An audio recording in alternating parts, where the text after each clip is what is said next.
Mutton gravy இல்லைன்னா என்னங்க, ஒரு முறை இந்த மஷ்ரூம் கிரேவியை ட்ரை பண்ணி பாருங்கள். டேஸ்ட்டு அவ்வளோ சூப்பராக இருக்கும்.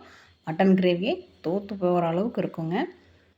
இந்த மஷ்ரூம் கிரேவி இட்லி, தோசை, சப்பாத்தி, ரோட்டி, வெரைட்டி ரைஸ் எல்லாத்தோடையுமே வச்சு சாப்பிட்றதுக்கு ரொம்பவே சூப்பராக இருக்கும். வாங்க இந்த ரெசிபி எப்படி பண்ணலான்னு பார்க்கலாம். இந்த காளான் கிரேவிக்கு நான் 200 கிராம் காளான் எடுத்திருக்கேங்க.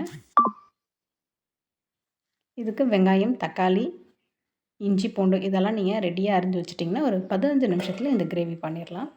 இப்போ இந்த வெங்காயம், தக்காளியெல்லாம் நம்ம ஒரு மிக்ஸி ஜாரில் அரைச்சிக்கலாங்க. சின்ன வெங்காயம் சேர்த்துக்கோங்க, டேஸ்ட்டு ரொம்பவே நல்லாயிருக்கும். இப்போ தேவையான அளவு நீங்கள் தக்காளி எடுத்துக்கலாம். அடுத்து கொஞ்சமாக கொத்தமல்லி இலை, இஞ்சி, பூண்டு, முந்திரி பருப்பு. முந்திரி பருப்பு வேணும்னா நீங்கள் சேர்த்துக்கோங்க, இல்லைன்னா நீங்கள் அதை ஸ்கிப் பண்ணிக்கலாம். ஒரு டீஸ்பூன் கசகசா சேர்த்துக்கலாம். கொஞ்சமாக தண்ணி விட்டு நல்ல ஒரு ஃபைன் பேஸ்ட்டாக அரைச்சிக்கலாங்க. இப்போ ஃபைன் பேஸ்ட்டாக அரைச்சாச்சு பாருங்கள்.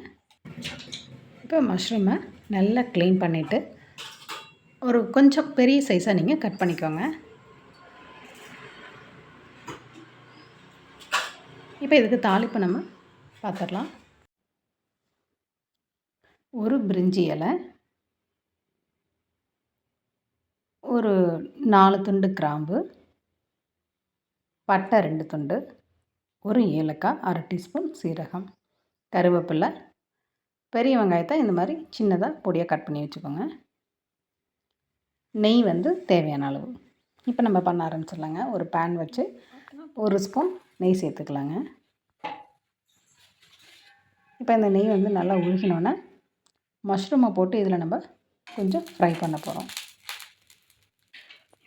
கிரேவி பண்ணுறதுக்கு முன்னாடி இந்த மஷ்ரூமை நீங்கள் நெய்யிலையோ அல்லது எண்ணெயிலையோ நீங்கள் ஃப்ரை பண்ணி நம்ம கிரேவி பண்ணோம் அப்படின்னா கொஞ்சம் நல்லாயிருக்குங்க அதோட டேஸ்ட்டு. இந்த காளானை இந்த நெய்யில் நல்லா வதக்கிக்கலாம். அடுப்பை நல்லா சிம்மில் வச்சுக்கோங்க. இது அப்படியே பொறுமையாக வதக்கி விடுங்க. ஒரு நிமிஷம் அப்படியே இந்த நெய்யில் நல்லா இந்த காளான் வதங்கட்டுங்க. கொஞ்சம் நேரத்தில் பார்த்திங்கன்னா காளான் அதுவே நமக்கு தண்ணி விடும்.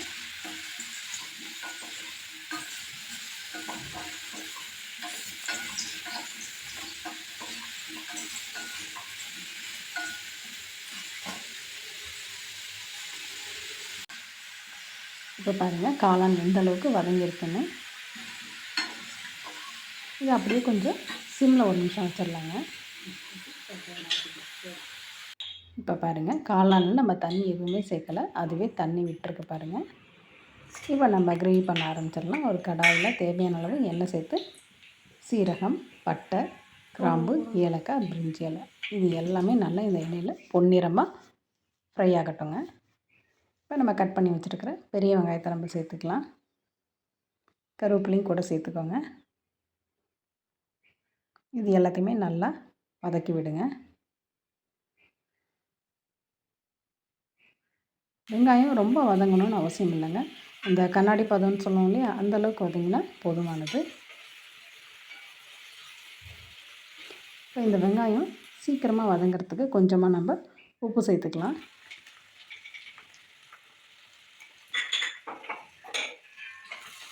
இதை அப்படியே மெதுவாக வதக்கி விடுங்க.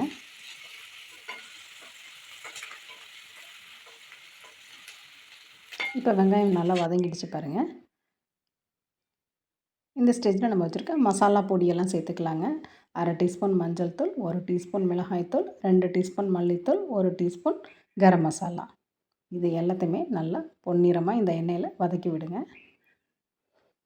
இந்த ஸ்டேஜில் அடுப்பை நீங்கள் நல்லா ஃபுல்லாக சிம்மில் வச்சுருங்க. ஏன்னா மசாலா பொடி எல்லாமே எண்ணெயில் தீஞ்சு போயிடும். அதனால் நல்லா ஃபுல்லாக சிம்மில் வச்சுருங்க.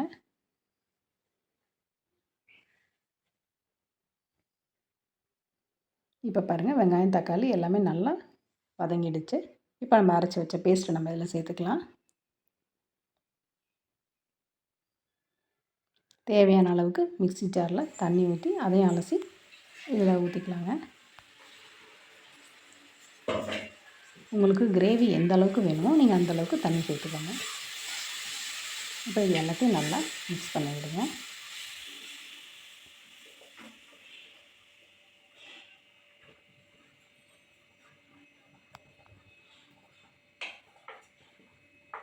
இப்போ நல்லா மிக்ஸ் பண்ணி வச்சு பாருங்கள். இது அப்படியே ஒரு 2 நிமிஷம் கொதிக்கட்டும்.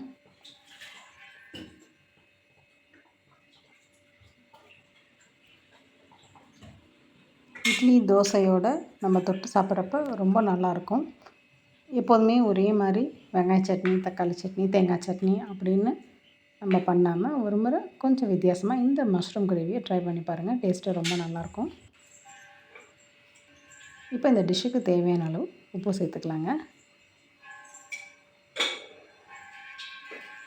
நல்லா மிக்ஸ் பண்ணி விட்டு இது அப்படியே கொஞ்சம் கொதிக்கட்டும். ஏன்னா நம்ம அந்த மசாலாவோட கொஞ்சம் பச்சை ஸ்மெல் போகிற வரைக்கும் நல்லா கொதிக்கட்டும்.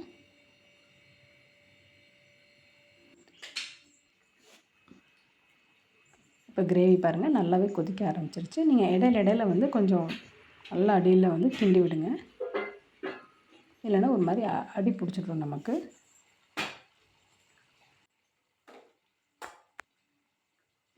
இந்த மஷ்ரூம் கிரேவி எதுக்கெல்லாம் நல்லாயிருக்கும்னு பார்த்தீங்கன்னா, இட்லி, தோசை, சப்பாத்தி, வெரைட்டி ரைஸ் எல்லாத்தோடையுமே வந்து சாப்பிட்றதுக்கு ரொம்ப நல்லாயிருக்குங்க.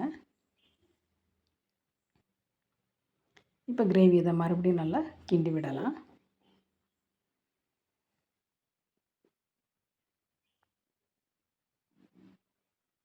இப்போ நம்ம போட்ட எண்ணெயெல்லாம் பாருங்கள் நல்லா பிரிஞ்சு வந்திருக்கு. இந்த ஸ்டேஜில் உங்களுக்கு உப்பு காரம் போதுமா நீங்கள் செக் பண்ணிக்கோங்க. எனக்கு எல்லாமே கரெக்டாக இருக்குது. இந்த ஸ்டேஜில் நம்ம வதக்கி வச்ச காளான் சேர்த்துக்கலாங்க. காளான் வந்து அந்த தண்ணியோடு இருக்குது பார்த்தீங்களா, அந்த தண்ணியை நீங்கள் கீழே கொட்டிடாதீங்க. அந்த தண்ணியோடையே அப்படியே நீங்கள் சேர்த்துக்கோங்க. இப்போ இது எல்லாத்தையும் நல்லா மிக்ஸ் பண்ணி விடுங்க.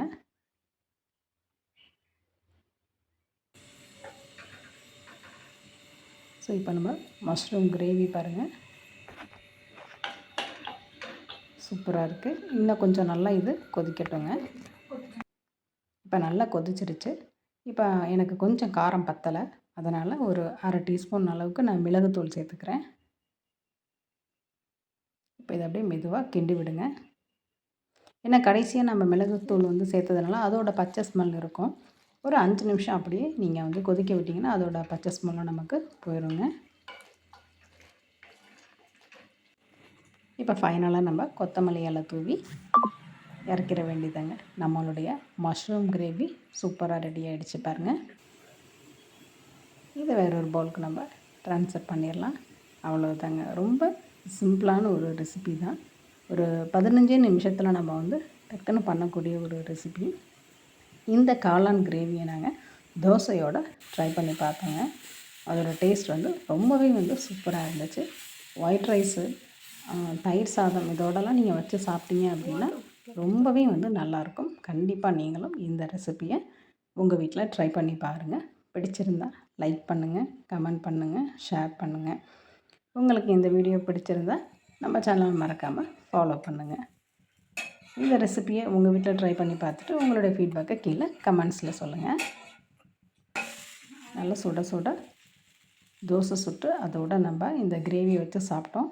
டேஸ்ட்டு வந்து அவ்வளோ சூப்பராக இருந்துச்சுங்க. கண்டிப்பாக நீங்களும் ட்ரை பண்ணி பாருங்கள். அவ்வளோதாங்க. சூப்பரான மஷ்ரூம் கிரேவி சூப்பராக ரெடி ஆகிடுச்சு. Thank you friends.